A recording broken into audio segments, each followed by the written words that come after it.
Gold, trusted gold buyers. మీరు తాకట్టు పెట్టిన బంగారాన్ని విడిపించి ఈ రోజు ఉన్న మార్కెట్ ధరకు కొనబడను.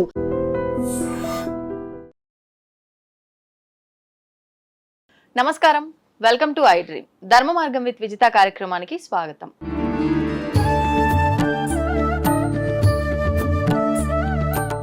సాధారణంగా మనందరం కూడా మంత్రాల గురించి, జపాల గురించి, ఉపాసనల గురించి మాట్లాడుకోవాల్సి వస్తే మంత్రాల్లో అతి ముఖ్యమైన మంత్రము గాయత్రి మంత్రం అని చెప్పి మాట్లాడుకుంటూ ఉంటాం. కానీ ఈ గాయత్రి మంత్రం ఆడవాళ్ళు చేయడానికి పనికిరాదు అని చెప్పి మామూలుగా అంటే ఉపాసన తీసుకున్న వాళ్ళు కానివ్వండి, లేదంటే బ్రాహ్మణులు కానివ్వండి, వేదాలు చదువుకున్న వాళ్ళు, ఇలాంటి వారు మాత్రమే ఈ గాయత్రి మంత్రం చేయడానికి అర్హులు అని చెప్పి వింటూ ఉంటాం. అసలు ఏంటి వాస్తవము, దీని గురించి ఋషులు ఏం చెప్పారో ఇప్పుడు మాట్లాడి తెలుసుకుందాం. ప్రస్తుతం మనతో పాటు ఉన్నారు సహ్యాద్రి ఆశ్రమ నిర్వాహకురాలు శ్రీమతి సుమంగళి గారు. ఇప్పుడు వారితో మాట్లాడి దీనికి సంబంధించిన విశేషాలన్నీ కూడా కూలంకషంగా తెలుసుకునే ప్రయత్నం చేద్దాం. నమస్కారం అండి. నమస్తే అండి. జై గురుదేవ్. ఎలా ఉన్నారండి? బాగున్నాను. మొదటిసారి మా ఛానల్ కి వచ్చారు, చాలా సంతోషం. అయితే గాయత్రి మంత్రం గురించి మాట్లాడబోతున్నానండి. చాలా వరకు గాయత్రి మంత్రం పైన చాలా రకాల విమర్శలు అయితే వింటూ ఉంటాం. ఒక్కొక్కరు ఒక్కో రకంగా చెప్తూ ఉంటారు. అసలు నిజంగా మన సనాతన ధర్మంలో మనం ఏం తీసుకున్నప్పటికీ పురాణాల నుంచి, శాస్త్రాల నుంచి అలా అని చెప్పి మనందరము చదువున్నామా అని అంటే లేదు. దాన్ని ఆధారంగా మన ఋషులు, మునులు, పెద్దవాళ్ళు చెప్పినవే మనం పాటిస్తాం. ప్రత్యేకించి గాయత్రి మంత్రం గురించి మన ఋషులు ఏం చెప్పారో వివరించండి. జై గురుదేవ్. శ్రీ శ్రీరామకృష్ణ సమర్థ సద్గురుదేవాయ నమః.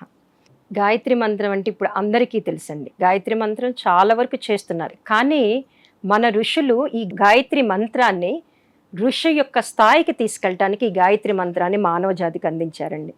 ఇప్పుడు ఈ గాయత్రి మంత్రం ఇప్పుడు చదువుతాం. ఓం భూర్భువస్వః తత్సవితుర్వరేణ్యం భర్గో దేవస్య ధీమహి ధియో యో నః ప్రచోదయాత్. ఈ గాయత్రి మంత్రంతో ఎక్కడికి వెళ్ళొచ్చు అనేది ఋషులు చెప్పేది ఏంటంటే, ఋషి, మహర్షి, రాజర్షి, బ్రహ్మర్షి, దేవర్షి, ఈ స్థాయికి వెళ్ళగలిగేది ఈ గాయత్రి మంత్రం ఒక్కటే అంటున్నారు. మన వేదిక్ భాషలో కూడా అదే ఉంది. అంటే ఈ మంత్ర సాధన చేసిన వెళ్ళగలుగుతారు.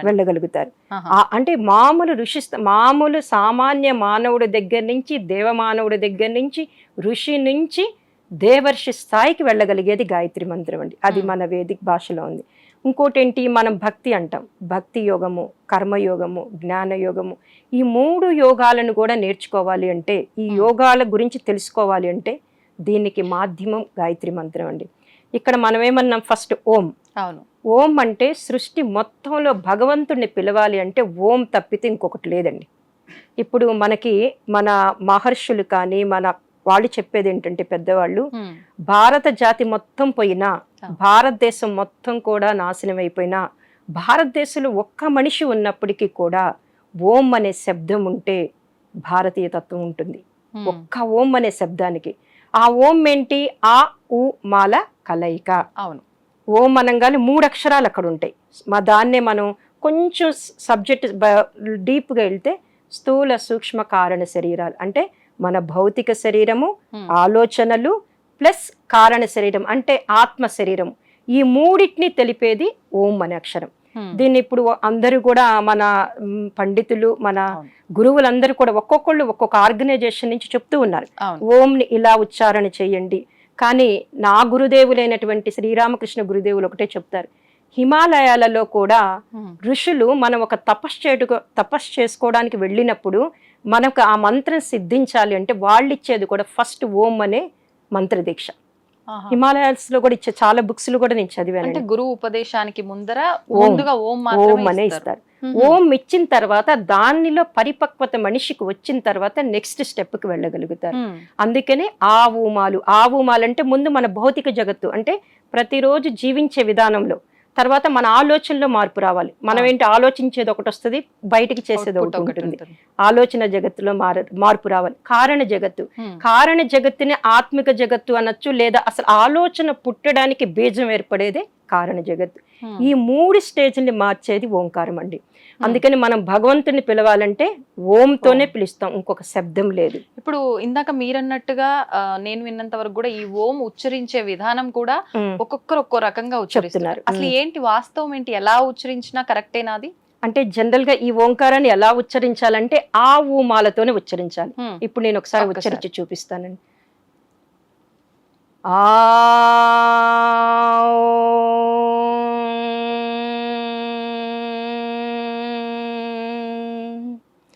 ఆ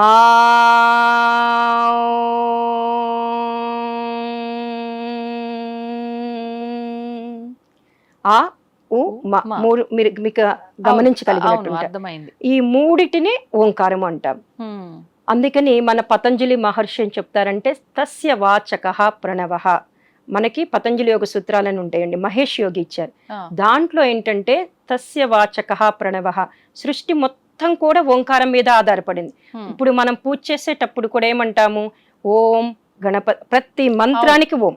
అవును. ఓం సిద్ధి బుద్ధి సహితాయ శ్రీమన్ మహాగణాధిపతయే నమః, ఓం ప్రతి మంత్రాన్ని లక్ష్మీనారాయణాభ్యాయ నమః, ఓం కేశవాయ, ప్రతి మంత్రానికి ఓం కలిపేది. అందుకే అంటే ఇక్కడ ఏం చేస్తున్నాం, మనం ఏ దేవతని పిలిచినా కూడా ఫస్ట్ ఓం పిలిస్తేనే ఆ దేవత మన అంటే దగ్గరికి ఓం వస్తారు. కలిపితే అది మంత్రానికి ఇంకా శక్తి చేకూరుతుంది కదా? శక్తి అని భగవంతుని బీజాక్షర మంత్రం కింద తీసుకోవచ్చండి. అంటే భగవంతుని పిలవాలంటే ఆ ఓంకే భగవంతుడు స్పందిస్తాడు. ఆ శబ్దానికి ఉన్నటువంటి శక్తి అండి. కానీ ఇప్పుడు ఈ ఓం యాడ్ చేసినప్పుడు లేదంటే అమ్మవారికి సంబంధించి ఓం ఐం క్రీం అని చెప్పి ఇలాంటివన్నీ మనం యాడ్ చేసినప్పుడు అవి బీజాక్షర మంత్రాలు అవుతాయి కాబట్టి గురువు ఉపదేశం లేదే స్వతహాగా ఎవరికి వాళ్ళు చేయడానికి పనికిరాదు అంటుంటారు కదా, దాని గురించి ఏమంటారు? అంటే బీజాక్షరాలకు కూడా ముందు ఓం పెడతారండి.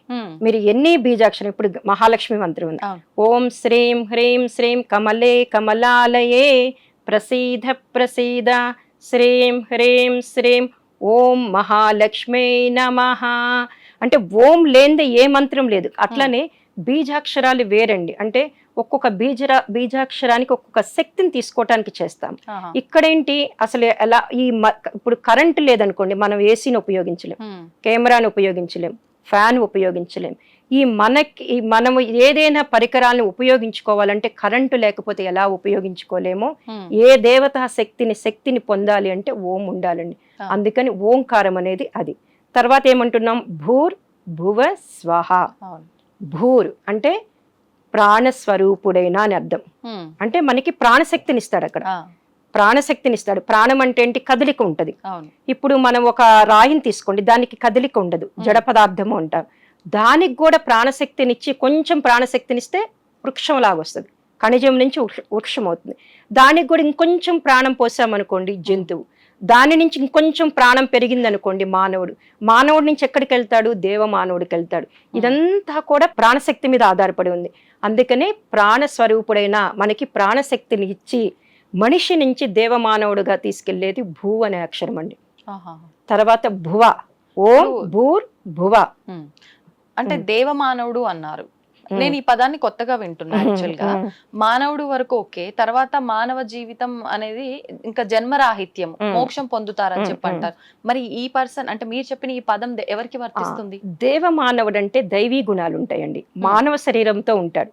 ఇప్పుడు మన గురువులందరూ కూడా సత్యసాయి కానీ వీళ్ళంతా దేవమానవులే కానీ శరీరంతో, వాళ్ళకేంటంటే ఇచ్చేటటువంటి గుణం ఉంటుంది. స్వార్థం నుంచి పరమార్థం వైపు ఆలోచిస్తారు. అంటే సమాజం కోసం, అందరి కోసం ఆలోచిస్తారు. సర్వే జనా సుఖినో భవంతు. వాళ్ళకంటూ సకేంద్రియంగా ఆలోచించరు.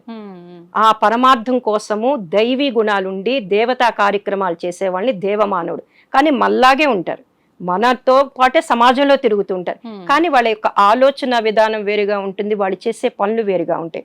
అందుకని వాళ్ళని దేవమానవులు అంటారు. ఇంకొకటి ఏంటంటే దేవమానవులకి వాళ్ళు ఎందుకు వచ్చాం భూమి మీదకి, వాళ్ళ కార్యం ఏంటి, తర్వాత ఎక్కడికి వెళ్తాం అనేది స్పష్టంగా తెలుసండి. కారణ జన్మ, ఒక్క మాటలో చెప్పాలంటే కారణ జన్ములు అనుకోవచ్చండి. వాళ్ళనే మనం దేవమానవులు, దైవీ లక్షణాలు ఉన్నాయి అంటాం, ఆ స్థాయికి వెళ్తాం. ఇక్కడ భూర్ అనే దానికి మనం ప్రాణస్వరూపుడైన, తర్వాత ఏమనుకుంటున్నాం, భువః అంటే దుఃఖనాశకుడైన, అంటే మన దుఃఖాలన్నిటినీ కూడా తీసేస్తాడు. ప్రాణశక్తినిస్తే మనకి ఇంకేంటి దుఃఖాలు ఉండవు, ఆరోగ్యంగా ఉంటాము, సుఖం ఉంటుంది, శాంతి ఉంటుంది. అన్నీ ఉన్నప్పుడు మనకి దుఃఖాలు ఉండవు. భూర్భువ స్వహ. స్వహ అంటే సుఖ స్వరూపుడైన, సుఖాలను ఇచ్చేటటువంటి వాడు. అంటే ఇవన్నీ ఎవరిస్తారండి, పరమాత్మే. ఈ ఓం ద్వారా ఇక్కడ మనం అడుగుతున్నాం ఈ మంత్రంలో, ఈ మంత్రంలో ఓం భూర్భువ స్వహ అంటే ప్రాణస్వరూపుడైన, దుఃఖనాశకుడైన, సుఖస్వరూపుడైన.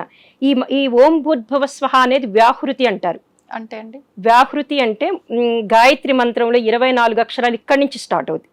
ఛందస్సు వ్యాహృతి అనేది తెలుగుకి సంబంధించిన వేది. ఛందస్సు వ్యాహృతి తెలుసు కదా, అలానే ఇది వ్యాహృతి అంటారు. ఇక్కడ తత్సవితుర్వరేణ్యం భర్గో దేవస్య ధీమహి ధియో యో నః ప్రచోదయాత్. ఎప్పుడైతే ఈ తత్స వితుర్వరేణ్యం నుంచి ప్రచోదయాత్ వరకు 23.5 అక్షరం ఉంటుంది జనరల్ గా. ఇది బాడీలో మన జీన్స్ ఎన్ని ఉంటాయి? 23.5. ఈ రెండు కూడా లింక్ అయి ఉంటాయండి.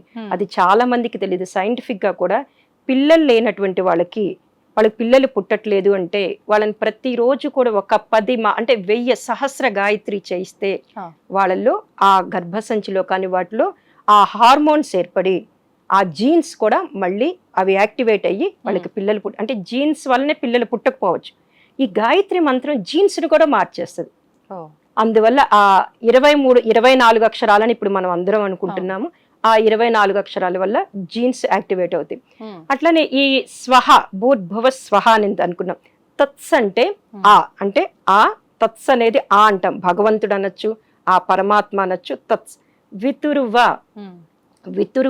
వితురువ అంటే తత్ సవిత్ సవిత్ అంటే ఆ సూర్యుణ్ణి, ఆ ప్రకాశవంతమైన సూర్యుణ్ణి, వరేణ్యం శ్రేష్ఠుడైనటువంటి భర్గో దేవస్య ధీమహి అంటున్నాం ఇక్కడ. భర్గో అంటే ఏంటి? మమ్మల్ని మాలో ఉన్నటువంటి అంధకారాన్ని పోగొట్టేటటువంటి అంటే మన పాపాలను నశింపచేయి. దేవస్య ఇచ్చేటటువంటి గుణం కలిగిన వాడు. దేవస్య మీనింగ్ ఏంటంటే ఇచ్చేటటువంటి గుణం కలిగిన వాడు. ధీమహి నేను నా ఆత్మలో ధరించుదును కాక. ఇంతవరకు ధియోయోన ప్రచోదయాత్. ధియోయోన అంటే మా యొక్క బుద్ధులు, ఇక్కడ నానమండి. మా ధియోయోన అన్నప్పుడు మా యొక్క బుద్ధులను సన్మార్గం వైపు ప్రేరేపించుకాక. ప్రచోదయాత్ సన్మార్గం వైపు ప్రేరేపించుకాక. ఇక్కడ ఒక్క లైన్ లో మనం చెప్పుకోవాలనుకోండి, ఓం బుద్భువ స్వహ తత్సవితుర్వరేణ్యం, ఆ శ్రేష్టమైన సవిత తేజస్సుని, భర్గో దేవస్య ధీమహి అంటే నాలో ఉన్నటువంటి అంధకారాన్ని పోగొట్టి, ధియోయోన ప్రచోదయాత్ మా యొక్క బుద్ధులను సన్మార్గం వైపు ప్రేరేపించుకాక. సన్మార్గం వైపు వెళ్ళిపోయాడు అనుకోండి, వాడికి ఇంకా సుఖంగానే ఉంటాడు. చాలా వరకు కోరికలు తగ్గిపోతాయి ముందు. సన్మార్గం వైపు ఉన్నప్పుడు ఏంటంటే ఏది కావాలి, ఏది వద్దు, ఏది ఇంపార్టెంట్, ఏది అన్ఇంపార్టెంట్ అని ఆలోచించుకోగలిగే శక్తి పెరుగుతుంది. అంటే అసలు ఫస్ట్ ఇది అవసరము అనే ఒక ఆలోచన కూడా రాదు వాస్తవంగా చెప్పాలంటే. రాదండి. అందుకని గురుదేవులు ఒకటే అంటారు, మీరు 8వ ఏట ఉపనయన సంస్కారం చేసి ఒక బాలుడికి గాయత్రి మంత్ర దీక్ష ఇచ్చేవాళ్ళు పూర్వకాలంలో. ఇప్పటికి కూడా ఉందండి, గాయత్రి పరివార పద్ధతిలో ఉంది. ఉపనయన సంస్కారం చేసి వాడికి యజ్ఞోపవిత ధారణ చేసి గాయత్రి మంత్రం ఇచ్చి ప్రతిరోజు 108 సార్లు చేయించండి. చేయించటం వల్ల వాడు 16వ సంవత్సరం వచ్చేసరికి ఏది మంచిది ఏది చెడు, ఇప్పుడు సమాజంలో అంతా కూడా విపత్కర పరిస్థితులు, అన్ని సదాలోచనలు అస్సలు లేవు. వాడు సమాజం చెప్పినట్టే వింటాడు, తల్లిదండ్రులు చెప్పినట్టే వినడు. ఎప్పుడైతే వీడికి 8వ ఏట గాయత్రి మంత్రం ఇచ్చి రోజు కనీసం 24 సార్లైనా చదివిస్తే వాడు డెఫినెట్ గా 16వ సంవత్సరం వచ్చేసరికి ఇది మంచి ఇది చెడు, నేను ఏ లక్ష్యం కోసం వచ్చాను, ఏం చదువుకోవాలి అనే సద్బుద్ధి అతనిలోకి వస్తుందండి. అంటే ఇప్పుడు మీరు అన్నట్టుగా ఆ సద్బుద్ధి రావాలి, సన్మార్గంలోకి వెళ్ళాలి అని అంటే ఇప్పుడు చెప్పింది ఎంతవరకు చెప్పారు అంతవరకు విన్నాము అనే ధోరణిలో ఉన్న వాళ్ళే ఉన్నారనుకోండి, ఎలా వెళ్తారంటారు సన్మార్గంలోకి? ఆ సద్బుద్ధి ఎలా వస్తుందంటారు? అంటే మంత్ర జపం చేయటం వల్ల ఆటోమేటిక్ గా వస్తుందండి. అంటే ఆ వైబ్రేషన్స్ మారిపోతాయి, శబ్దం మార్చేస్తుంది. అంటే ఇప్పుడు మనం ఆ మంత్రంలో కూడా అడుగుతున్నాడు కదా, ఆ శ్రేష్టమైన అంటే ప్రాణస్వరూపుడైన, దుఃఖ నాశకుడైన, సుఖ స్వరూపుడైన ఆ పరమాత్మని నేను అంతరాత్మలో ధరించదును కాక, ఆయన మాలో అంధకారాన్ని పోగొట్టి మా బుద్ధులను సన్మార్గం వైపు ప్రేరేపించుగాక అని అడుగుతున్నాడు. 108 సార్లు అడిగినప్పుడు అది పనిచేస్తుంది కదండి. ఇప్పుడు ఆ మంత్ర జపంలో ఒక్కొక్క గాయత్రి మంత్ర జపం మాల పట్టుకొని చేస్తున్నప్పుడు వాడు ఆ మంత్రం చదువుతున్నప్పుడు కూడా ఎందుకు ఫలితాలు రావట్లేదు అని చాలా మంది 30 మాలలు 20 మాలలు చేస్తారండి. మంత్ర జపం మీద మాల చేతిలో ఉంటుంది, మనసు ఎక్కడికో వెళ్తుంది. గురువుగారు ఒకటే చెప్తారు, మాల పట్టుకొని నువ్వు జపం చేసేటప్పుడు ప్రతి అక్షరము కూడా చెవులతో విను. చెవులతో వినటం వల్ల ఆ మంత్రాక్షత ఇప్పుడు మనం ఏదైతే చెప్పుకున్నామో ఆ అర్థము దిగుతుందండి. ఆ అర్థము దిగినప్పుడు ఆ మంత్రంలో ఆ ఒక్కొక్క అక్షరము వెనకాతులు ఉన్నటువంటి అర్థం పట్టుకున్నప్పుడు వీడి జ్ఞానం వైపు వెళ్ళగలుగుతారు. అలాంటి రిజల్ట్ ఇస్తుందండి. అట్లనే సన్మార్గం అనుకుంటున్నాం మనం. ఇప్పుడు చాలా మంది అంటారు గాయత్రి మంత్రం చేయంటే మాకెందుకు సద్బుద్ధి, మేము మంచిగానే ఉన్నాం కదా, బాగానే ఉన్నాం కదా, మాకు డబ్బులు ఉన్నాయి కదా, సన్మార్గం ఏంటి అంటారు. కానీ సన్మార్గం అనేది గురుదేవులు ఏం చెప్తారంటే, పరమ పూజ్య గురుదేవులు శ్రీరామ్ శర్మాచార్య గారు అనే ఆయన ఒక ఆయన ఉన్నారు. అందరికీ తెలుసు, ఇప్పుడు నార్త్ లో ఉంటారు, హరిద్వార్ శాంతికుంజ్ అనే పెద్ద సంస్థ. అసలు గాయత్రి మంత్రం ప్రతి ఒక్కరూ చెయ్యవచ్చు అనే అవకాశం ఇచ్చింది శ్రీరామ్ శర్మాచార్య గారండి. ఏంటంటే వారు అనేది మానవ శరీరం ఉండి శ్వాస పీల్చుకోగలిగితే వాడికి గాయత్రి మంత్రం చేసేటటువంటి అర్హత ఇచ్చేశారు. ఎందుకంటే ప్రస్తుత కాలంలో అది అవసరం. ఎందుకు, మనిషికి అన్నీ ఉంటున్నాయి, సద్బుద్ధి సన్మార్గం వైపు వెళ్తున్నా. సన్మార్గం అంటే గురువు గారు ఇచ్చేది ఏంటంటే, ఇప్పుడు సమాజంలో ఉన్న సన్మార్గం గురించి వాళ్ళు మాట్లాడట్లేదండి. ఇప్పుడు ప్రకృతి అంటే ఇప్పుడు ఏంటి, ఉప్పు ఉప్పుగానే ఉంటది, పంచదార లక్షణాలు అవి ప్రకృతి యొక్క లక్షణాలు. షుగర్ స్వీట్ గానే ఉంటది, అగ్ని అగ్నితత్వం కలిగి ఉంటది, వాయుతత్వం, ఇవన్నీ కూడా వాటి క్వాలిటీస్. అంటే సృష్టి ఆ లక్షణాలని దాని పదార్థానికి ఏ రకంగా ఇచ్చిందో ఆ రకంగా ఏమి మార్పు చెందదు. ఇప్పుడు నేను తప్పు చేస్తాను అనుకోండి, ఆ తప్పు ఈ రోజు కాకపోయినా రేపు అనుభవించాల్సిందే ఖచ్చితంగా. అది ప్రకృతి పనిష్మెంట్ ఇస్తుంది, దాన్ని ప్రకృతి అంటాం. ఆ ప్రకృతి ఒక విశేషమైన పరిణామ క్రమంలో సంతరిస్తూ ఉంటుంది.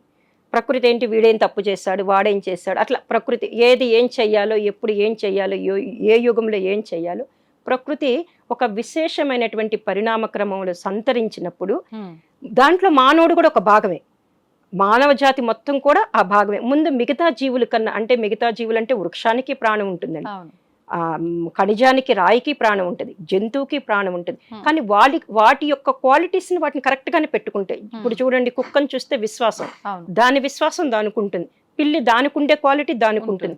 కానీ మనిషి ఏంటంటే కాసేపు మంచిగా ఉంటాడు, కాసేపు ఉండలేడు, చంచల మనస్తత్వం కలిగి ఉంటాడు. అందుకని గురుదేవులు ఏమంటారంటే, ప్రకృతి ఒక విశేషమైన పరిణామ క్రమంలో వెళ్తున్నప్పుడు, సంతరిస్తున్నప్పుడు మనిషి దాంట్లో భాగమైనప్పుడు వాడు ఆ సన్మార్గం వైపు, అంటే నేను ఒక లక్ష్యం కోసం పుడతానండి, మీరు ఒక లక్ష్యం కోసం పుడతారు, ఏది మంచిదో దేని కోసమైతే నేను భూమి మీదకి వచ్చానో ఆ లక్ష్యం వైపు కరెక్ట్ గా ఉంచుతుంది, అది సన్మార్గం వైపు కరెక్ట్ గా తోసేస్తుంది. అందువలన మనము ఈ గాయత్రి మంత్రం, దీన్ని అందుకే యూనివర్సల్ ప్రేయర్ అంటారు, గురు మంత్రము అంటారు. యూనివర్సల్ ప్రేయర్, గురు మంత్రము, అట్లానే స్వార్థం నుంచి మటుకి పరమార్థం వైపు తప్పనిసరిగా వెళ్తారండి. అంటే నేను 30 ఏళ్ల నుంచి గాయత్రి మంత్ర సాధన చేస్తున్నాను, చాలా ఈ గాయత్రి పరివారు అందరికీ మంత్ర దీక్షలు ఇస్తున్నాను. గాయత్రి మంత్ర దీక్ష తీసుకోక ముందు వాళ్ళ జీవిత విధానం ఒక రకంగా ఉంటుందండి. కానీ ఆఫ్టర్ ఆల్ 3 నెలలకి వాళ్ళ జీవిత విధానంలో మార్పు వస్తుంది. అంటే నేను దీక్ష ఇచ్చిన వాళ్ళు చెప్తున్నారు. అంటే ఖచ్చితంగా గురువు ఉపదేశం ఉంటేనే గాయత్రి చేయాలంటారండి? అంటే ఇప్పుడు ప్రస్తుత కాలంలో మేమందరము శ్రీరామ్ శర్మాచార్య గారి 24 టైమ్స్ అనేది ఒక వాయిస్ ఉంటుందండి, అది దాని ద్వారా చేసుకోమంటాం. కానీ మేమందరం రోజు సహస్ర గాయత్రి గురుదేవుల దగ్గర నుంచి 30 సంవత్సరాల నుంచి ఉన్నాం కాబట్టి మాకు దీక్ష ఇచ్చే అర్హత ఇచ్చారు. మేము ఆశ్రమానికి ఎవరొచ్చినా కూడా దీక్షిస్తాం. అంటే వాళ్ళకి కొంత ఇప్పుడున్న వాళ్ళకి చాలా అనుమానాలు ఉంటాయి, మేము దీక్ష లేకుండా ఎలా చేస్తాము అంటారు. మేమంటాము గురువుగారు వాయిస్తో పెట్టుకొని చెయ్యండి అంటాం. ఎక్కడో ఉంటారండి, యుఎస్లో ఉంటారు, సింగపూర్లో ఉంటారు, వాళ్ళకి ఆ వాయిస్ పెట్టుకొని పంపించేస్తారు. దగ్గరలో ఉన్న వాళ్ళు పౌర్ణమికి అమావాస్యకి వచ్చి మంత్ర దీక్ష తీసుకుంటారు. కానీ మంత్ర దీక్ష తీసుకున్నాక వాళ్ళు చెప్పేది ఏంటంటే, మేడం మేము 3 months క్రితం మా జీవితం ఆలోచన విధానం వేరుగా ఉంది, ఒక సమస్య వస్తే దాన్ని పెద్దదిగా చూసేవాళ్ళం. ఇప్పుడు ఇక్కడ దీక్ష తీసుకొని మేము ప్రతిరోజు 10 మాలలు 5 మాలలు చేస్తున్నప్పుడు మా జీవిత విధానం వేరుగా ఉంటుంది. ఏంటంటే మేము అదే కష్టాన్ని ఇప్పుడు పెద్దగా చూడట్లేదు. మంత్ర దీక్ష తీసుకున్న వాళ్ళందరూ వాళ్ళు చేసుకోవటం వల్ల వాళ్ళకి ఆ ఫలితంతో వాళ్ళు చెప్తున్నారు మానసిక స్థితి మారుతుంది అని. Go head. అయితే ఇప్పుడు మీరన్నట్టుగా ఆ మంత్ర దీక్ష తీసుకున్న వాళ్ళలో ఖచ్చితంగా ఒక 3 నెలల్లో మార్పులు చూశారు అని చెప్పి, అంటే సమస్యలు అయితే రాకుండా పోవు, కానీ ఆ సమస్యని సమస్యగా తీసుకోరన్నమాట. మామూలుగా ఇప్పుడు సామాన్యులం ఎలా అయితే ప్రతి దానికి ఎంత రియాక్ట్ అవుతుంటామో అవన్నీ కంట్రోల్ అవుతాయని అర్థం చేసుకోవచ్చు కదండి. మీరు చెప్పిన దాన్ని బట్టి అయితే నాకు అదే అర్థమైంది. నేను యాక్చువల్ గా మీరు చెప్పేటప్పుడు నేను ఒక క్వశ్చన్ అడుగుదాం అనుకున్నా. కాదండి, మనం చేసుకున్న కర్మ ఒకటి ఉంటుంది కదా, మరి ఈ మంత్రం చేయడం వల్ల జపం చేయడం వల్ల అంత బాగా ఎట్లుంటారు, ఈ కర్మ తప్పిపోతుందా, కర్మను తప్పించుకోలేమంటారు కదా అని క్వశ్చన్ అడగాలనుకున్నా. ఈ లోపు మీరు చెప్పిన దాంట్లో నాకు ఆన్సర్ దొరికింది. అదండి సంగతి. అంటే నాకు ఇంకొక చిన్న సందేహం, గాయత్రి ఆడవాళ్ళు చేసుకోకూడదు అని అంటారు కదా, ఇది వాస్తవమా? ఒకటి మేడం, ఇక్కడ స్త్రీలు గాయత్రి అంటే ఎవరు మేడం? అమ్మవారు, శక్తి. ఇంకా ఆడవాళ్ళు ఎందుకు చేసుకోకూడదు? మన పురాణాలు తీస్తే సావిత్రి గాయత్రి చేసింది, కుంతీదేవి గాయత్రి చేసింది, అట్లానే కుంతీదేవి కూడా సూర్యోపాసన. గాయత్రి అంటే సూర్యుడే, గాయత్రి అన్నా సూర్యుడన్నా ఓంకారం అన్నా మొత్తం కూడా ఇవన్నీ ఒకటేనండి. ఉమ్, చాలా మందికి డీప్ గా వేదంలోకి ఆ సబ్జెక్ట్ లోకి వెళ్ళినప్పుడు సూర్యోపాసనే గాయత్రి సాధన. ఉమ్, సూర్యోపాసన అంటారు, సూర్యవంశ రాజులు అంటారు. వాళ్ళు ఏం చేశారండి? గాయత్రే చేశారు. అట్లనే మీరు ఎప్పుడు అంటున్నారు కదా స్త్రీలు చేయకూడదు. పూర్వకాలంలో చాలా అందరూ కష్టపడేవాళ్ళండి. వాళ్ళకి డబ్బు ఉండేది కాదు, ఎందుకంటే కొంతమంది కుటుంబాలకే ఉండేది. ప్రతి ఒక్కళ్ళు కష్టపడి టైం కూడా చాలా ఇదిగా ఉండేది, టైట్ షెడ్యూల్గా ఉండేది. ఉమ్మడి కుటుంబంలో ఆడవాళ్ళు ఉంటే ఎంతో మందికి వంట చేయటం అవన్నీ ఉండేది. అందుకని మగవారు పూజ చేసేవాళ్ళు, ఆడవాళ్ళు సహకరించేవాళ్ళు. ఉమ్, ఇప్పుడు మన కుటుంబాలు, కొన్ని కుటుంబాల్లో సంధ్యావందనం చేసుకుంటుంటే మన నైవేద్యం అవి చేయాలంటే లేడీస్ చేయటం వల్ల ఒక పని తగ్గుతుంది, తొందరగా అయిపోతుంది. డివైడ్ చేయడం వల్ల. అందువలన ఆ కాలంలో పెట్టారు. ఈ కాలంలో ఏంటంటే స్త్రీలు అన్ని రంగాల్లో ఉంటున్నారు, కానీ ఒక పైలట్ గా ఉంటున్నారు కదండి. ఉమ్, మొన్న సింధూరి మన యుద్ధంలో చూస్తే లేడీస్ ఎంతమంది అవును. ఇంత అన్ని రంగాలలో ఉన్నప్పుడు గాయత్రి మంత్రం ఎందుకు చేయకూడదండి? ఉమ్, ఇప్పుడు గురువు గారు చెప్తున్నారండి, శ్రీరామ్ శర్మాచారి గారు, మాతా భగవతీ దేవి ఏం చెప్తున్నారంటే, మేము ఎంతో మంది వేద పండితుల్ని, పీఠాధిపతుల్ని, ఋషులని అందరినీ వాళ్ళు 24 మహాపురచరణ చేసి గాయత్రి మంత్రం చేయొచ్చని ఇస్తున్నాం. వాళ్ళ ఫోటో పెట్టుకుని మనం చేస్తే చాలండి. ఇంకొకటండి, దీన్ని ఏమంటారు? గురుమంత్రం అన్నాం. అవును. గురువు గారు ఏమంటారంటే, గురుమంత్రం అంటే మనం ఫస్ట్ మనకి ఏ గురువు లేడండి, ఉమ్, ఉమ్, గాయత్రి మంత్రం చేసుకుంటూ ఉంటాం. కొన్ని రోజులకు మన ఇంట్యూషన్ చెప్తుంది హా, మన గురువు ఎవరైనా బయటకు వస్తారు. అప్పటి వరకన్నా గాయత్రి మంత్రాన్ని మీరు చేసుకుంటూ ఉంటారు. అందుకే గురు మంత్రం అయింది. దీనికి ఏ గురువు అక్కర్లేదు. మామూలుగా జపం రోజుకి కనీసం 5 మాలలో 10 మాలలో చేసుకుంటూ వెళ్తే సహస్ర గాయత్రి అంటాం మనం. వాళ్ళకి డెఫినెట్గా వాళ్ళ గురువుని వాళ్ళు పట్టుకోగలుగుతాం. ఉమ్, ఈ రోజు భారతదేశం ఇలా ఉంది, ధనిక దేశంగా ఉంది. చుట్టూరు అన్ని కంట్రీస్, ప్రపంచ దేశాలు మొత్తం కూడా భారతదేశం వైపు చూస్తున్నాయండి. ఉమ్, దానికి కారణము దాని వెనకాతలు ఉన్నటువంటి గాయత్రి మంత్ర సాధన అండి. ఇది చాలా మంది పండితులకు తెలుసు. ఇప్పటికి ఇంకా గాయత్రి మంత్రం ఉండబట్టే మనం ఈ మాట, కరోనా దెబ్బకి మనం ఇంకా ఉన్నాము అంటే గాయత్రి మంత్ర సాధన వల్లేనండి. ఉమ్. అది. ఇప్పుడు గాయత్రి మంత్ర సాధనే కాదు, గాయత్రి యజ్ఞాలు కూడా చేస్తారని విన్నాను. ఉమ్, మీరు కూడా అందులో భాగంగానే ప్రతినిత్యం కూడా యజ్ఞాలు చేస్తున్నారు. అంటే ఒక్కొక్క రోజు ఒక్కొక్క ప్రాంతంలో అని చెప్పి. అవునవును. ఏంటి ఈ యజ్ఞం చేయడం వల్ల ఎటువంటి ఫలితం ఉంటుందంటారు? ఓకే అండి. ఈ సంవత్సరము నేను జనరల్గా ఆశ్రమం నుంచి బయటికి రాను, ఎక్కువగా ఆశ్రమంలోనే కార్యక్రమాలు ఉంటాయి నాకు. ఈ సంవత్సరము మన ఏదైతే ఈ రోజు ప్రతి మనిషి గాయత్రి మంత్ర జపం చేసే అవకాశం ఇచ్చినటువంటి పరమ పూజ్య గురుదేవులు, అంటే హరిద్వార్ శాంతి కుంజులో గాయత్రి తీర్థ అనే ఒక సంస్థ ఉందండి. అక్కడ నుంచి అందరికీ మొత్తం కూడా గాయత్రి మంత్ర దీక్ష కానీ సాధనలు కానీ చేస్తూ ఉన్నాం. ఇప్పుడు ఏంటంటే ఆ శాంతి కుంజులో అఖండ దీపం 1926లో దీపం వెలిగించారు. రేపు 26కి 100 సంవత్సరాలైంది. అలాగే శ్రీరామ్ శర్మ ఆచార్య గారు అని చెప్తున్నాను కదండి, వారికి 8వ ఏట గాయత్రి మంత్ర దీక్ష తీసుకొని 15వ ఏట వరకు ప్రతి నిత్యం 5 మాలలు చేస్తూ ఉన్నారు. ఆ 15వ ఏట ఆయనకి వాళ్ళ దాదా గురుదేవులు కనిపించి ఆయనకి జ్ఞానం కలిగిన రోజు అది. అదొక పాయింట్. ఇంకోటి ఏంటంటే మాతా భగవతీ దేవి, అంటే చాలా మందికి తెలియదు, ఆమె శక్తి స్వరూపుని. మా మాస్టర్ గారు చెప్తుంటారు, ఈ రోజు ఆడవాళ్ళు అన్ని రంగాలలో ముందుకు వెళుతున్నారు అంటే ప్రపంచం మీద ఉన్న ఆడవాళ్ళందరూ కూడా మాతాజీ యొక్క శక్తి. ఆమెను దుర్గామాత అంటాము. ఆమె ద్వారా వెళ్తున్నారు కాబట్టి మాతాజీని గుర్తు చేసుకుంటూ 100 సంవత్సరాలు శత జయంతి వేడుకలు జరుగుతున్నాయండి.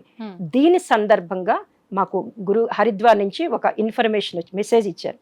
ఏంటి, వాళ్ళు హరిద్వార్ నుంచి, శాంతికుంజ్ హరిద్వార్ నుంచి వచ్చి ప్రతి డిస్టిక్ లో 108 కుండీల యజ్ఞం చేస్తున్నారు. నేను ఒక సంకల్పం చేశానండి, ఇంటింటా గాయత్రి యజ్ఞం.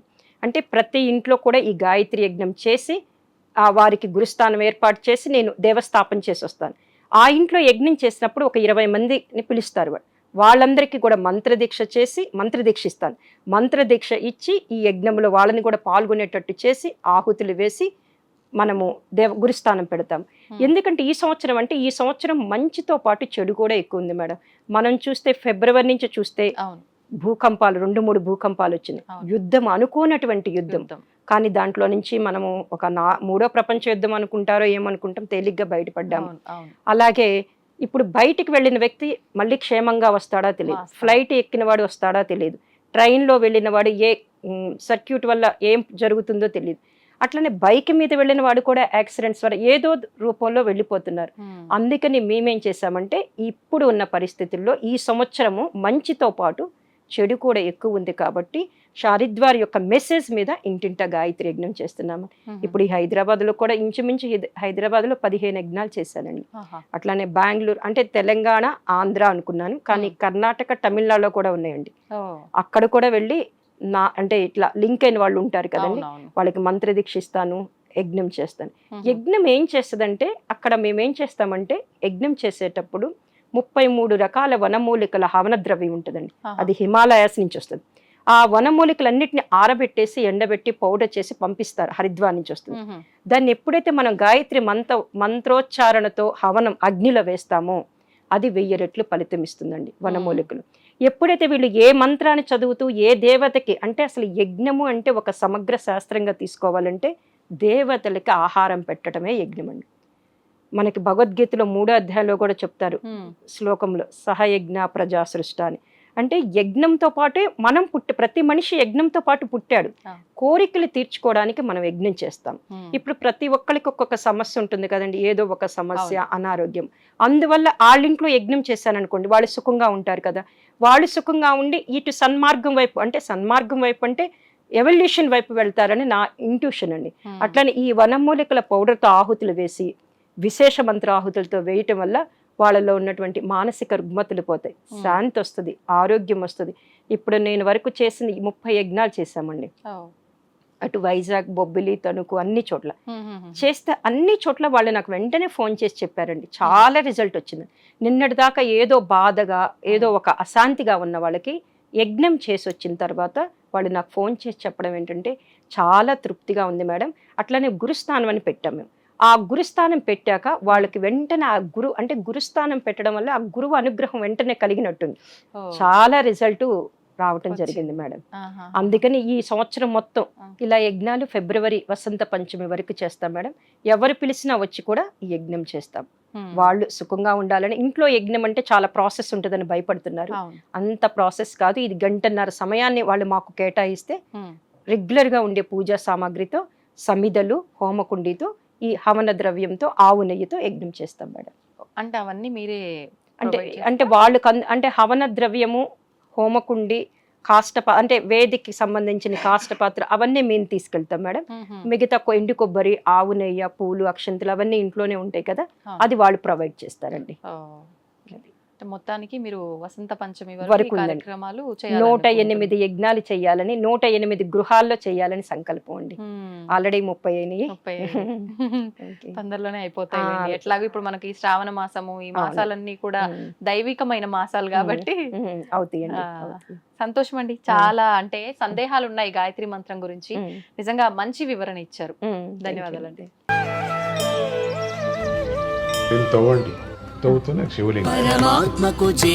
సరే దాన్ని అట్లా కప్పేసేయండి, చూపించదండి. Krishna is there. మూర్తి పూజ కాదు, సాక్షాత్ బ్రజేంద్ర నందన భగవాన్ ఉన్నారు మూర్తిలో. ఏమీ ఆశించకుండా ఆరాధించే వాళ్ళు కూడా ఉన్నారా ప్రభుజీ? నిజమైన భక్తి అంటే మనకు తెలియదు కాబట్టి